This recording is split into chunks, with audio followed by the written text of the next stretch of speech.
Hey, welcome to UK Wildcrafts. In this video I'm going to show you how to make these nettle seed energy bars. These bars are good because you can pretty much use up any dried fruit or nuts that you have lying around, so you can sort of mix up your recipe. But for this recipe I'm using 50 grams of nettle seeds. That includes the seeds and some of the chaff. I've got 100 grams of rolled oats,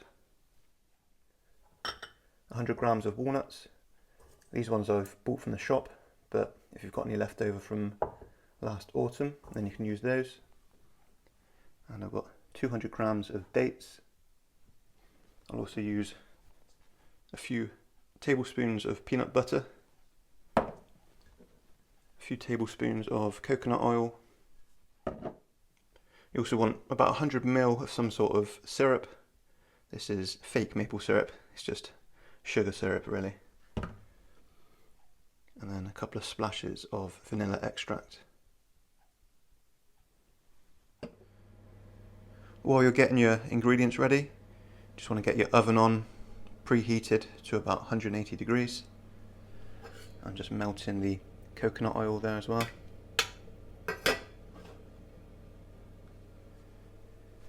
The dates I've just chopped up into small pieces, and the walnuts I'll just crush those by hand. And you want to mix all the ingredients into a bowl. Oats, my nettle seeds, walnuts, and the dates.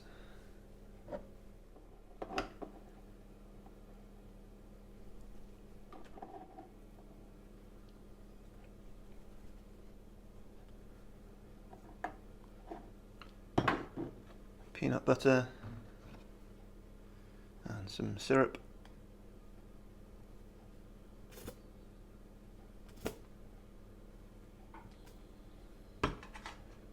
Just a little splash of vanilla extract.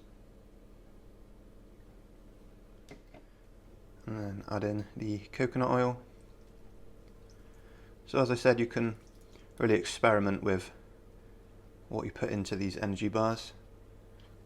I've used dried cherries that I've collected before and hazelnuts.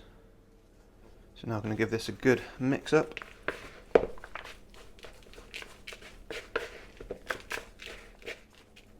So that's about the consistency you want. You see it's sticking together a bit. Just give it a taste. Yeah, that's good. If you want, you can add a little bit of salt.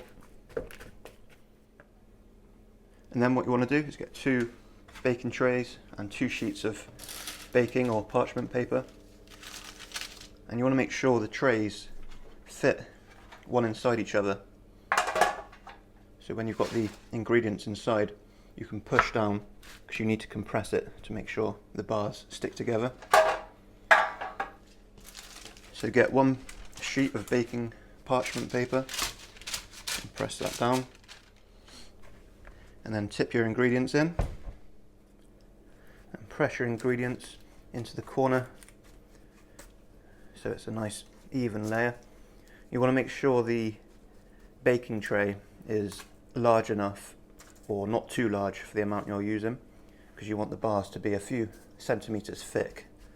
If the bars are too thin, then they'll just break apart.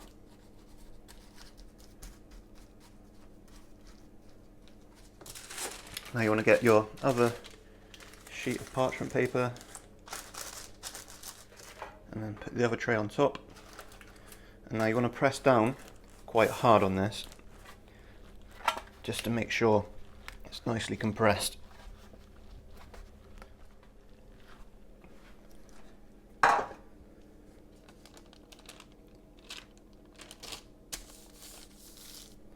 See, that's nice and firm. And also if you've got anything heavy that can go in the oven, then you can place that on top, like a terrine mould or something like that. And now the oven is to temperature. I'm going to chuck that in. and bake for about half an hour.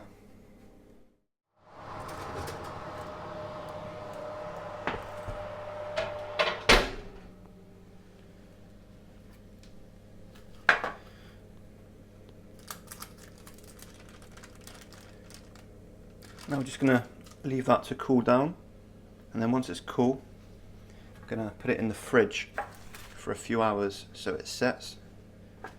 And again, you just want to keep pressing down, maybe put something heavy on top of that.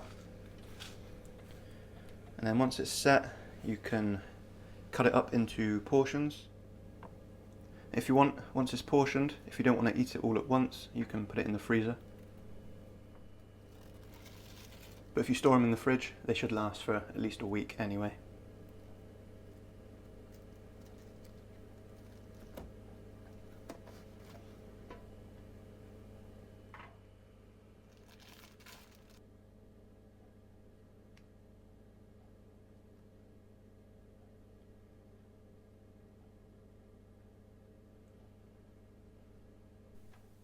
They've got a nice texture, they're crunchy on the outside and they've got quite a chewy centre.